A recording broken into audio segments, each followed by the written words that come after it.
Bonjour, présentez-vous.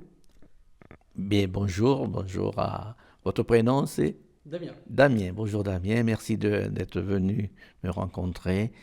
Bon, je m'appelle Claude Roulet, je suis né le 30 juin 1940, c'est-à-dire mon âge des 79 ans va arriver cette année, et je suis retraité bien sûr, et je suis président de l'Union périgourdine mutilée réformée des anciens combattants. Je suis président du Pays de la Force et président délégué de la Dordogne.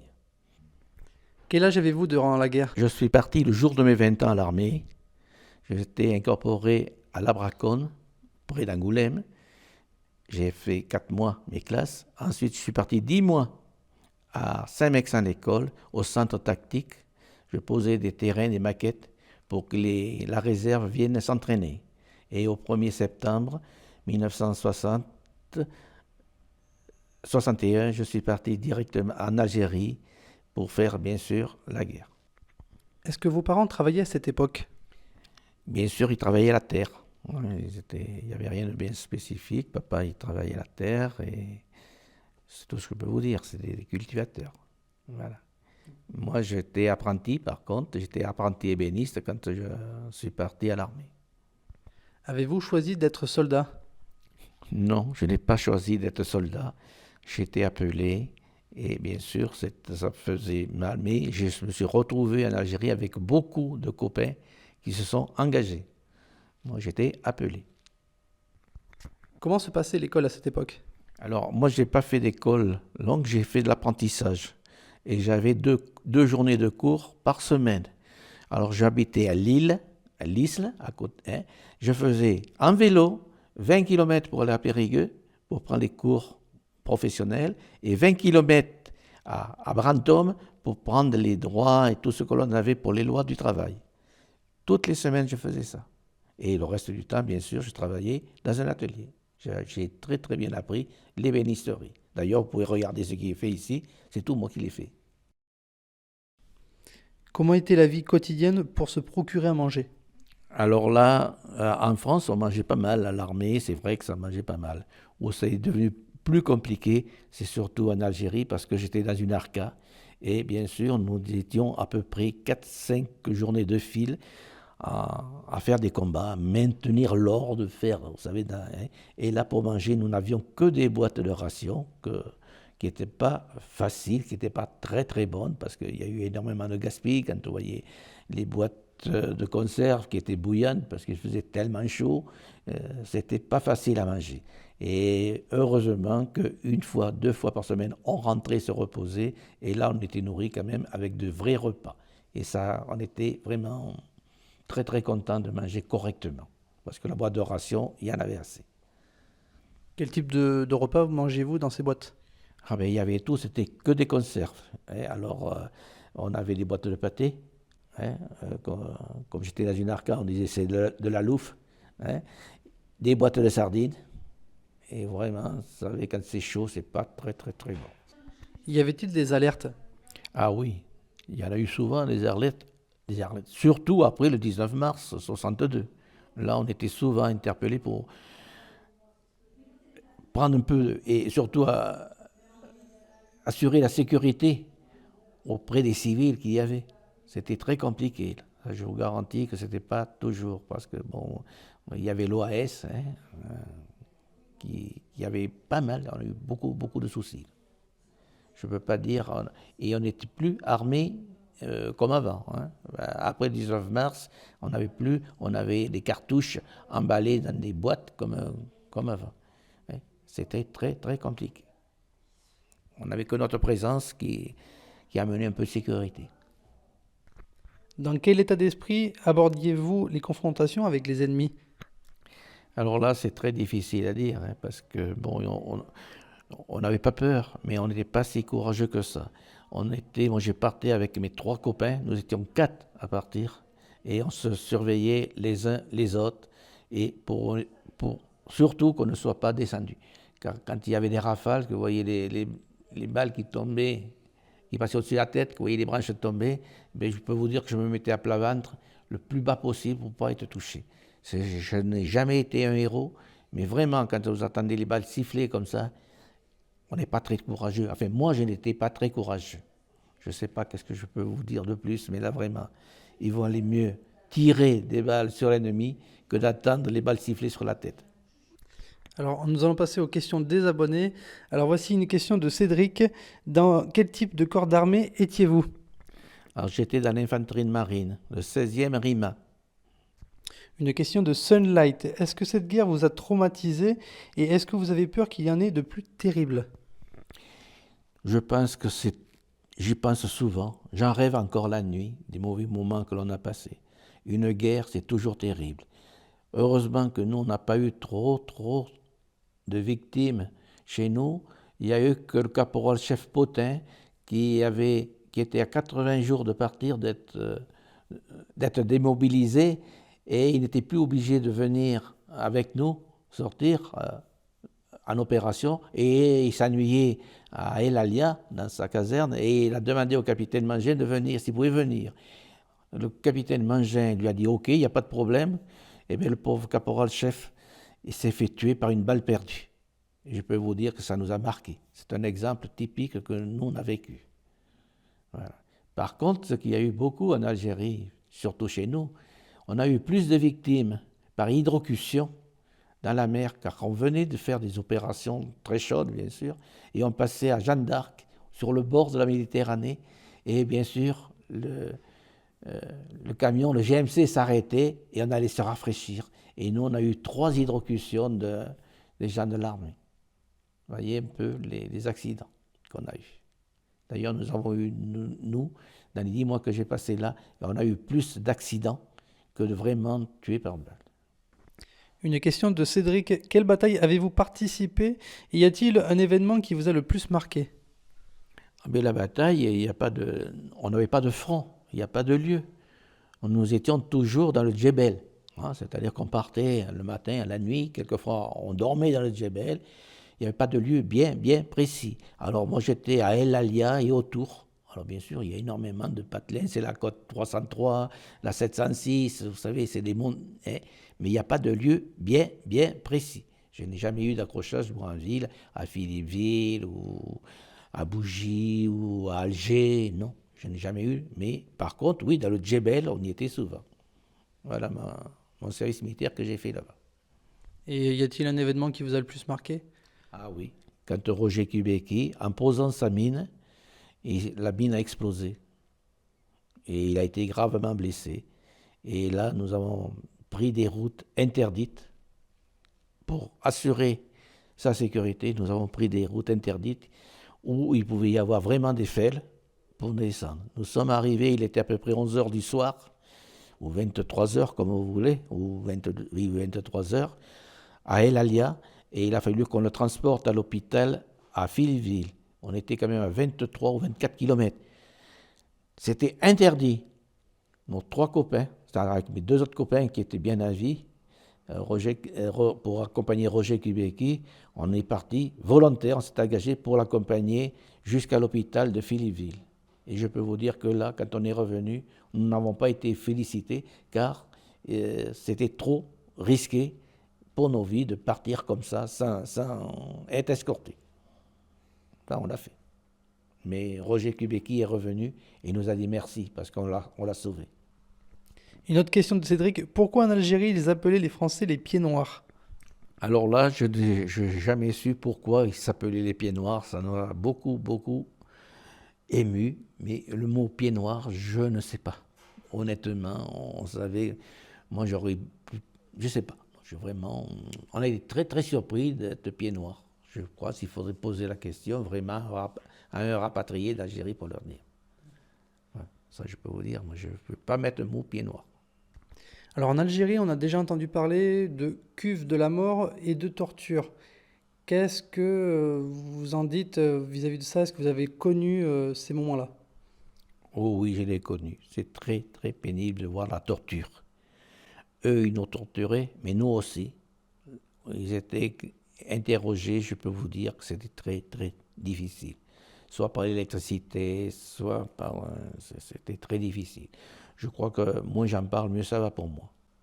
La torture, ça doit être interdit dans tous les lieux. Et est-ce que vous avez déjà vu ou entendu parler des cuves de la mort, justement, de ce qui se passait justement en Algérie? Eh bien, bien sûr, même un jour, nous avons été de garde et on entendait les gars gémir suite à la maltraitance qu'ils avaient. Je vous garantis qu'aller jusqu'à la mort comme ça, non. Ils n'avaient qu'à les fusiller, ça aurait été beaucoup plus, pour moi, beaucoup plus rapide et ils auraient moins souffert. Mais quand on voit comme ça, que des gens... Pourquoi cette souffrance? Pourquoi? Mais de part et d'autre, hein, ce n'était pas que d'un côté, hein, de droite et gauche. Voilà. Alors on parlait de souvent entendu dire comme quoi les hommes étaient émasculés, les femmes coupaient les seins, etc. Est-ce que ce sont des choses que... C'est ça? Oui, ça c'est exact. Ça fait partie du lot. Oui, oui, ah oui.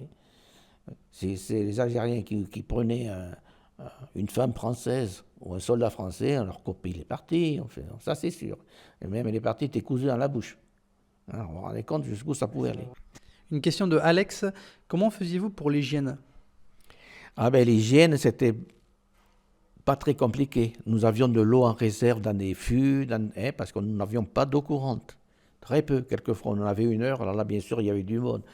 Mais on se lavait dans des bassines, tout à la main, avec un gant de toilette et tout. Nous n'avions pas autre chose pour les toilettes. Et pour le reste, eh bien, c'était dans la nature. Voilà comment je peux parler. Ouais, voilà. C'était pas très, comme on dit, hygiénique. Mais c'était comme ça. C'était comme on pouvait, quoi. Voilà, on faisait comme on pouvait. Surtout qu'on avait de l'eau, très peu. Quelquefois, on avait 1 heure d'eau par jour. Hein? Alors, quand il pleuvait, quand on prenait les orages, on se lavait. Voilà ce que je peux vous dire. C'est une anecdote. Comment s'est terminée la fin de cette guerre? On ne peut pas dire que ça se soit terminé d'un jour, parce qu'il y a eu beaucoup plus de victimes après le 19 mars que pendant toute la guerre. Hein? C'est très difficile. Une guerre, ça ne s'arrête pas. Pouf, non, c'est pas vrai. Il y a eu énormément de règlements de compte après la guerre. Au moins, parce que l'indépendance, enfin, l'arrêt de la guerre, c'est le 4 juillet. Hein, mais il y a eu toujours des gens qui n'ont pas écouté aussi bien d'un côté que de l'autre. Il y a eu des règlements de compte terribles, surtout entre Algériens et Harkis, entre Fell et Harkis. Ça, il y a eu des règlements de compte terribles. Voilà, ça je peux vous le dire. Et là, moi, j'en suis pas fier, loin de là. Alors là, vous avez réuni donc des photos, des documents. Qu'est-ce que vous pourriez me dire à leur propos, donc par exemple sur ces photos, leur parcours, leur histoire? Mais là, le plus important, c'est surtout là, les 3 copains. Hein, Roger Kubecki, Michel Georgel et il m'en manque un, ça y est. Georgel, Kubecki et Colmer, il s'appelle. Donc Voilà. les 4 personnes que Voilà. Alors ça, c'était 3 engagés. Ils avaient pris 5 ans de service militaire. D'accord. Et moi, j'étais appelé. Voilà. C'est toute la différence. Eux, c'était leur métier, ils étaient payés. Ouais. Moi, je n'étais pas payé. Si, je touchais, je crois, 4 francs ou 6 francs par mois. Mais j'avais des cigarettes, alors oui. Et les cigarettes. Alors là, le plus important, c'est toutes ces opérations que l'on faisait. En voici une, on venait de passer toute la nuit. Et regardez, il y en a une là, j'en dois en avoir d'autres. On passait, comme je vous dis, voilà, quand on se réveillait, on passait la nuit dehors, et bien sûr, le matin, on se réveillait et on repartait. On faisait à peu près 15, 20 km, 30 km par jour dans la brousse. On passait d'un point à un autre, on surveillait. On essayait de voir qu'il n'y avait pas trop de casse. C'est très, très difficile. Il fallait surtout y faire très, très attention qu'il n'y ait pas des mines sur les pistes où on était. Il y a eu énormément d'accidents, des gens qui ont laissé leur vie. C'est très difficile. Même pour moi, je suis encore ému. Excusez-moi, mais c'est vrai que ça travaille. Voilà, c'est une photo, ce qui est formidable.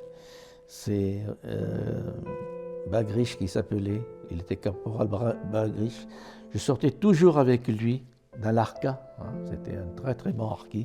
Et il était plus français, peut-être plus français que nous encore. C'était terrible le temps qu'il a passé pour servir la France. Ça, toute l'Arca qu'on était, sauf un qui a été un traître, un grand traître, qui est un sergent, et qui a fait détruire toute l'Arca.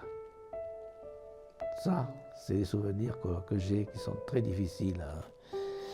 Vous allez me réveiller là, des souvenirs qui ne sont pas bons. Alors là, j'étais à Tellerma, au cours d'une opération en pleine nuit. Et je ne sais pas si c'était le coucher du soleil ou le matin, il faisait très froid. D'ailleurs, le matin, il y avait de la neige. Ça, on ne le dirait pas ici, mais je peux vous dire qu'on a eu très très froid. L'Algérie n'est pas très très chaude, contrairement à ce qu'on peut passer, parce que l'hiver, c'est très très froid. C'est pas tous les jours l'été. Voilà, ça aussi c'est le... Alors là, ce qui m'a touché beaucoup, c'est surtout les petites filles. Quand on voit le travail que faisaient les petites filles, aller chercher le bois. Regardez ce tas de bois qu'elle a amené sur son dos. Et j'ai essayé un jour d'aller le chercher. Je peux vous dire que la grand-mère ou sa mère m'a sorti de là. Elle m'a dit, c'est pas à vous de le faire. Ça m'a travaillé énormément de voir cette charge de bois qu'elles amenaient. C'était vraiment que les jeunes filles qui se... Ah, il y a des gamines qui ont 10 ans, 12 ans. Moi, j'en avais une petite qui est venue, qui venait chercher du dessert quand on était là, une fois par semaine ou 2 fois. Quand on mangeait, on ouvrait la porte et il y avait sa maison qui était en face de la nôtre. Et la petite fille, elle venait toujours avec nous. Et nous, on avait des petits gâteaux, il nous restait, on leur donnait, elle venait tous les jours. Et d'un seul coup, on ne la voyait plus. Du tout, du tout. Eh bien oui, je ne sais pas, elle devait avoir passé ses 12 ans. Donc, elle s'était interdite pour elle de revenir nous voir. Et cette pauvre fille ouvrait le rideau et nous faisait beau jour à travers le rideau. Parce que les parents n'ont plus voulu qu'elle vienne nous rencontrer. Ça aussi, ça nous a beaucoup travaillé. Quand on voit ça, c'est lamentable. Et c'était une réalité de la vie, parce qu'elle devait être adulte sûrement, je ne sais pas. Voilà. Et est-ce que vous avez une idée du poids que peut porter cette Oh, fille? je dirais entre 15 et 20 kilos. 15-20 kilos. Ah oui. Surtout que c'est énorme pour... Ah oui, c'était énorme, oui, c'était énorme. Et puis, c'était pas un fagot, hein, c'était des bois, des grosses branches, hein, c'était pas... Voilà.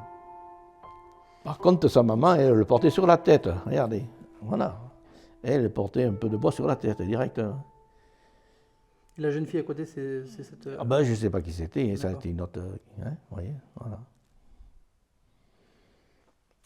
Ça, c'est des photos qui nous marquent, ça, hein, c'est vrai. On retrace vraiment le Ah chemin oui, de ce qui s'est où elles passé. étaient. Oui. Alors, vous savez, eux, là, tous les harkis, tous les gens, ils étaient en sécurité, ils étaient tous regroupés dans des parcs, hein, avec des grillages tout le tour, pour assurer la sécurité. Ça, c'est sûr qu'on les protégeait au maximum, hein, parce qu'il ne fallait pas qu'il y ait... Et après le 19 mars, là, toutes les portes sont ouvertes et tout le monde est parti. Ça aussi, c'était 19 mars 62, hein, le jour que l'indépendance a été, tout le monde est parti, ils n'avaient plus besoin de nous. Le soulagement... Ah oui, mais il y a eu énormément de victimes, parce que ces gens qui étaient protégés par nous, il y a eu des règlements de compte après. Ça, on fouillait les méchants pour voir s'il n'y avait pas d'armes cachées, ou des bombes cachées, des mines cachées. Vous savez, il fallait faire très très attention de l'armement. Donc ces maisons, vous m'avez dit que On les fouillait. ça s'appelait La Mechta. la Mechta.